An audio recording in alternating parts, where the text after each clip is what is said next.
Vi ontem um bicho na imundície do pátio, catando comida entre os detritos. Quando achava alguma coisa, não examinava nem cheirava.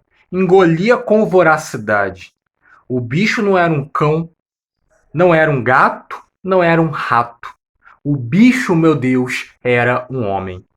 Esse texto, esse poema, ele foi escrito pelo autor Manuel Bandeira, que foi um dos artistas que pertenceram à primeira geração do modernismo aqui no Brasil, movimento artístico que começa lá em 1922 e se estende até 1930. E esse poema ele é um dos exemplos do fazer artístico.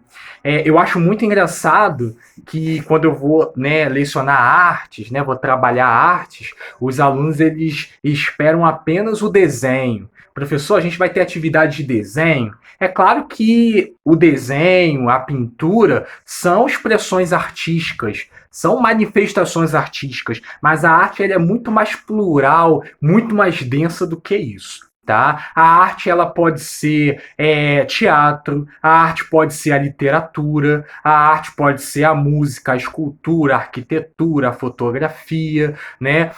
A dança, o cinema. Todas essas manifestações são exemplos de manifestações artísticas. E aí, querido aluno, o que é arte, então? Como que a gente pode defini-la? Né? Ao longo da história da filosofia, por exemplo, né, filósofos, né, intelectuais se empenharam em tentar aí construir uma definição ou uma reflexão sobre o fazer artístico.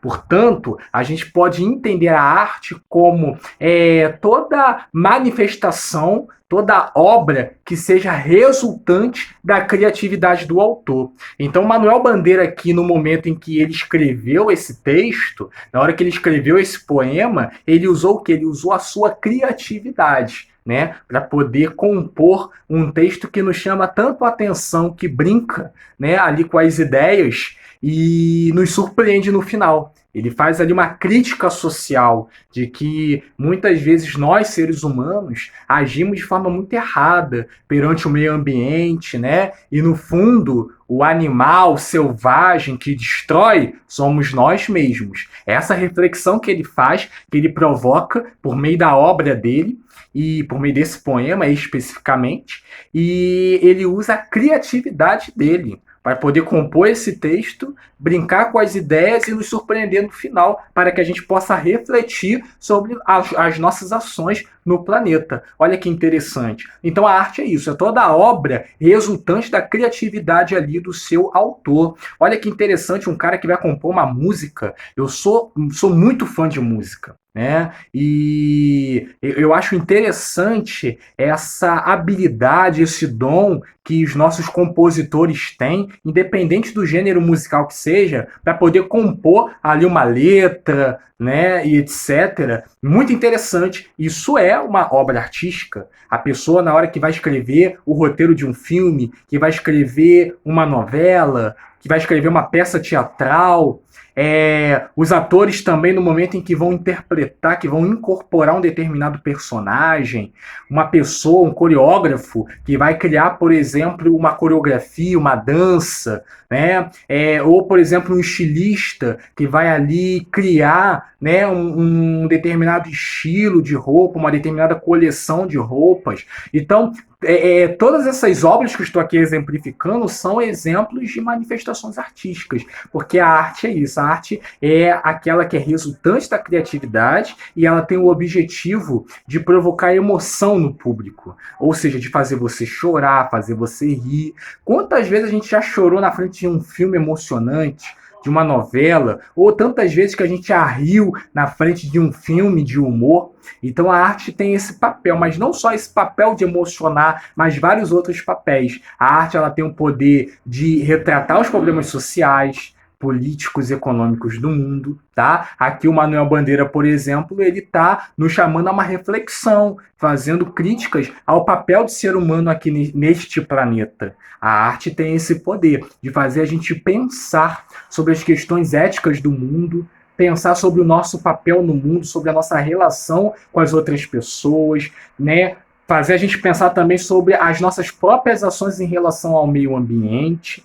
É, a arte tem todo esse poder. Por isso que muitas vezes a gente estuda a arte de forma histórica, porque na verdade a arte ela acaba refletindo também o contexto histórico, social, político e econômico no qual ela está inserida. Olha que interessante. Por exemplo, lá na Idade Média, na Europa Ocidental, aquela parte oeste do continente europeu, em que a Igreja Católica Apostólica Romana era ali a instituição mais poderosa, era a maior dona de terras, e a mentalidade, as mentalidades sociais, o pensamento das sociedades naquela época lá na Europa eram influenciados pelo pensamento da Igreja Católica. Logo, as manifestações artísticas ali naquele período, a arquitetura, a pintura, a literatura, vão sofrer muitas influências do pensamento católico medieval.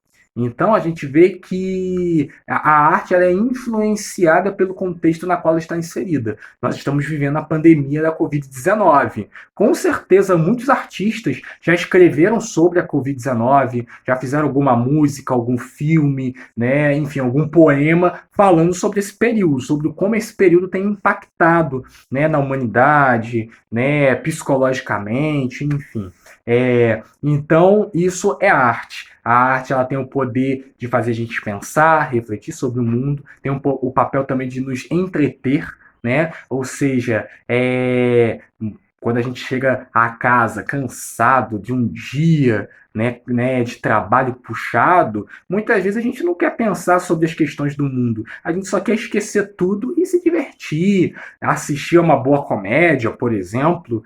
A arte tem esse papel também de entreter, mas também de fazer a gente refletir, de questionar, de criticar, né, os problemas sociais e de refletir o que está acontecendo naquele determinado contexto histórico. E aí fica uma questão para a gente. Será que em regimes autoritários, em regimes ditatoriais, a arte ela tem liberdade para se expressar de fato? Para criticar o que ela quiser criticar, para retratar o que ela quiser retratar? Então a gente vê que a arte ela é compatível com a liberdade. Em regimes autoritários, onde não há liberdade para pensar, para questionar o governo que está no poder, a arte, seja ela a música, né, a poesia, o cinema, eles não têm, essas manifestações artísticas não têm nenhuma liberdade para poder questionar. Na verdade, são até usadas pelo governo, não é? Para poder tentar construir uma imagem, né, boa ali de quem está no poder. Então, isso basicamente é arte. Beleza? Valeu, pessoal.